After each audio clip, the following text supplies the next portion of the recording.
Bonjour, bienvenue à l'atelier du Meeple. Mon nom est Martin et aujourd'hui, on regarde pour organiser le jeu Inori. Inori, c'est un jeu de placement d'ouvriers. En fait, vos petits personnages vont aller faire des offrandes sur des autels dans un arbre ou sur des cartes qui représentent certaines sections.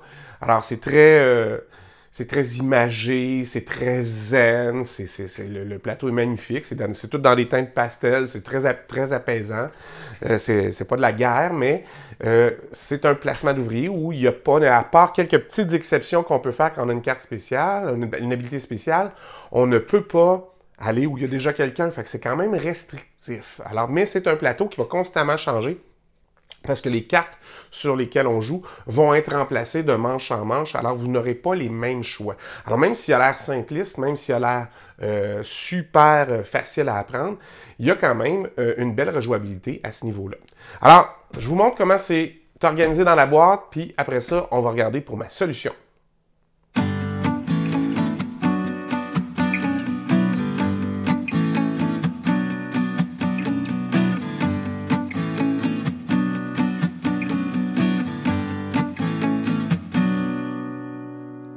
Alors, on regarde ce qu'il y a dans la boîte d'Inori. C'est quand même une belle production. Livres de règles, ça, ils en font de plus en plus. Des livres de règles qui sont en papier, qui est normal. Pas de papier glacé, lustré. Ça fait moins de reflets, ça devrait être un must tout le temps. Vous avez un plateau très zen, où vous allez mettre des cartes sur lesquelles vous allez jouer, vos jetons qui attendent les prochains tours, l'arbre où on fait des offrandes. Alors vraiment, il y a un petit côté mystique. Vous avez des magnifiques cartes. Vous avez un diviseur de cartes déjà tout installé dans le... Ben, il n'est pas installé, là, mais vous devrez le monter. Mais il est super bien fait.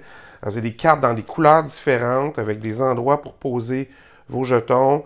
Si tout le monde a placé des offrandes ici, ben, elle sera remplacée par une jaune. Puis si vous n'avez pas rempli, tout le monde n'a pas contribué, ben, elle va être remplacée par une rouge. Ce qui fait que, dépendamment des différentes cartes que vous allez accepter de remplir ou pas pour aider les autres ou pas, ben, le jeu va changer beaucoup d'une fois à l'autre. C'est quand même intéressant. Vous avez un endroit où on retrouve tous les jetons faveurs. Vous avez, il y a un petit sac avec tous les jetons pour les joueurs. Puis un autre avec des marqueurs qui vont influencer l'arbre ici. D'autres qui sont des petites... des petits jetons que vous pourrez récupérer dans le jeu. Et vous avez un qui vous représente pour vous rappeler la couleur que vous jouez. Fait que c'est super intéressant, mais ça, pas tellement pratique pour ranger le jeu. Il y a de la place, ça vous dérange pas, vous pourriez même le mettre dans un sac, c'est pas grave. Mais moi, je trippe pas, on va faire autre chose. Fait que on regarde ça ensemble, je vous reviens avec ma solution pour Inori. Alors, ma solution pour Inori. J'ai fait ça simple, mais je pense que j'ai vraiment... j'ai quelque chose de super intéressant. Alors, première vue, il n'y a rien qui a changé, sauf si vous levez le couvercle ici. J'ai enlevé le séparateur et j'ai mis des boîtes. Pourquoi j'ai enlevé le séparateur? Je vais vous montrer dans un instant. Dans la boîte du dessus, j'ai mis tous les jetons qui ont rapport aux joueurs. Fait que ça, c'est là. Ici, j'ai fait une plus petite boîte. En fait, c'est un couvercle qui tient deux boîtes. Alors, il y a tous les jetons comme ça et tous les jetons pour changer, pour attribuer des couleurs au scoring de l'arbre, ici. Fait que ça, on remet ça tout simplement, les deux petits en dessous du couvercle. Et voilà, c'est miraculeux, ça marche. Et l'autre, c'est le plus intéressant. L'autre, c'est vraiment une boîte très standard dans laquelle j'ai fait un séparateur. Mais le séparateur tient les jetons par couleur.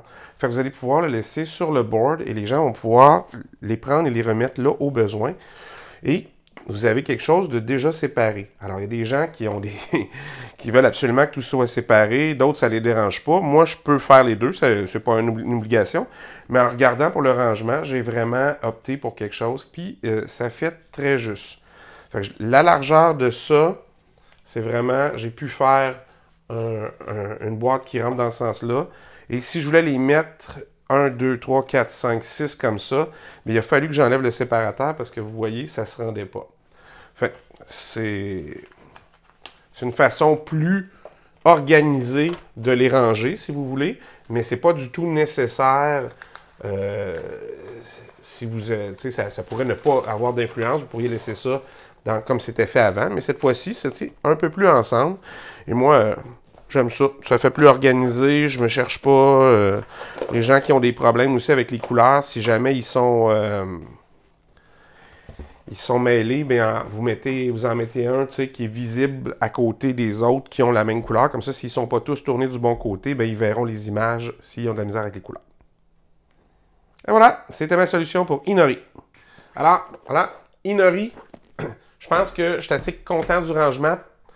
Les petites boîtes, j'en fais depuis toujours, mais quand j'arrive à faire une boîte avec un rangement pour des... là, c'est des tuiles de bois qui représentent les faveurs qu'on reçoit. Fait que je pense que c'est bien fait.